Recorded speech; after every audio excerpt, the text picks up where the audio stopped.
Charles de Gaulle is a colossus in the annals of modern French history. A soldier, statesman, philosopher of sovereignty, and founder of France's Fifth Republic, de Gaulle was more than a man, he was a movement. From resisting Nazi occupation during World War II to reshaping French political institutions, de Gaulle symbolized a France that refused to bend, a nation that demanded independence in a world divided by superpowers. Born on November 22, 1890, in Lille, northern France, Charles de Gaulle was raised in a devout Roman Catholic and patriotic family. His father, Henri de Gaulle, was a teacher of philosophy and literature, known for his intellect and conservative monarchist sympathies. The young Charles grew up steeped in the traditions of French nationalism and the heroic narratives of military history. These early influences would later form the bedrock of his Gaullist philosophy, centered on national grandeur, independence and moral duty. De Gaulle's education at the Collège Stanislas de Paris and later at the École Spéciale Militaire de Saint-Cyr, France's premier military academy, refined his sense of discipline and strategic thought. He graduated in 1912 and joined the infantry. Even as a young officer, de Gaulle showed signs of a fierce, independent streak and an intellectual curiosity that set him apart from many of his peers. De Gaulle's first major test came during World War I, where he served with distinction. He was wounded several times and ultimately captured by German forces at the Battle of Verdun in 1916, one of the war's bloodiest confrontations. He spent 32 months in German PAW camps and attempted to escape on multiple occasions, earning him a reputation for determination and boldness. His time in captivity also deepened his philosophical engagement with war, nationhood, and leadership. He read extensively and began to formulate ideas about the future of France's military and political systems, ideas that would resurface with great force decades later. After the armistice of 1918, de Gaulle resumed his military career, but increasingly emerged as a military intellectual.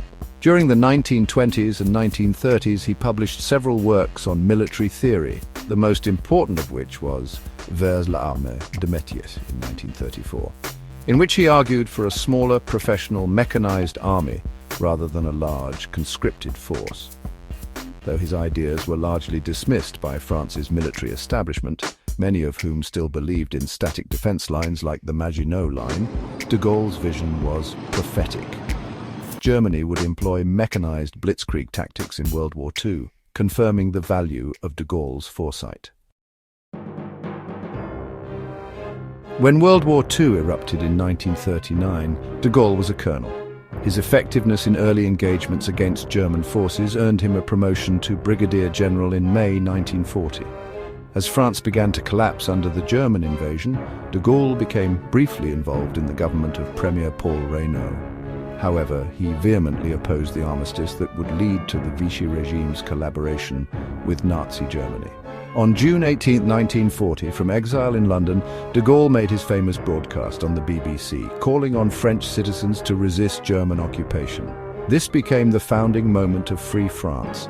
Though only a handful heard the speech live, it became iconic, symbolizing France's refusal to die.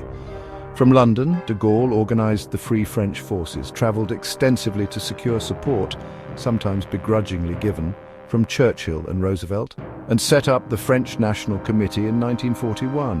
While his relationship with the Allies was often tense, he was famously difficult, proud and stubborn, he was unwavering in his insistence that France would not be treated as a defeated or secondary nation.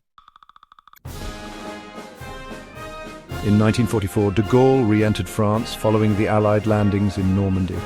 He insisted that Paris be liberated by French troops, not by foreign forces, a demand that reflected his obsession with French sovereignty. On August 25, 1944, de Gaulle marched triumphantly through Paris. He became head of the provisional government of the French Republic and began rebuilding a nation traumatized by occupation and collaboration. He re-established order, reorganized administration, and sought to prevent a civil war between the resistance, communists and conservative forces. But his vision for France clashed with the parliamentary nature of the new system being constructed. In January 1946, de Gaulle resigned from the provisional government, citing frustrations with the parliamentary system and the political infighting of the emerging Fourth Republic. For the next 12 years, he stayed mostly out of active politics, retreating to Colombe-les-Deux-Églises and writing his 3-volume memoirs. During this period, de Gaulle remained a looming figure. His views on national sovereignty, constitutional reform, and a powerful executive resonated with many, especially as the Fourth Republic faced economic crises, colonial wars, notably in Indochina and Algeria, and political instability. The breaking point came in 1958 during the Algerian War of Independence. The crisis threatened to spark a civil war. A group of French generals in Algiers demanded de Gaulle's return. Fearing a coup, political leaders turned to de Gaulle, who agreed on one condition: the constitution must be rewritten. With sweeping support, de Gaulle became Prime Minister and then the first President of the Fifth Republic, under a new constitution that gave vast powers to the executive. He was elected President in 1959 and re-elected in 1965. As President, de Gaulle sought to restore France's independence on the world stage. His policies reflected the core principles of Gaullism. He withdrew France from NATO's integrated military command, though not the alliance itself, in 1966.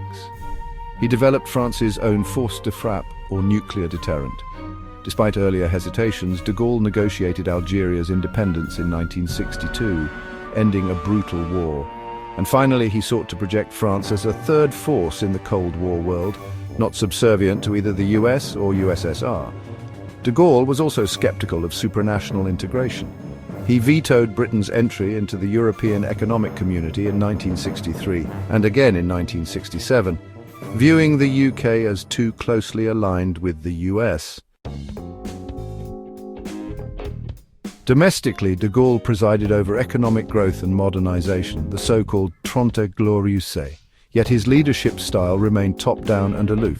This disconnect came to a head in May 1968 when students and workers launched mass protests demanding social reform and more democratic structures.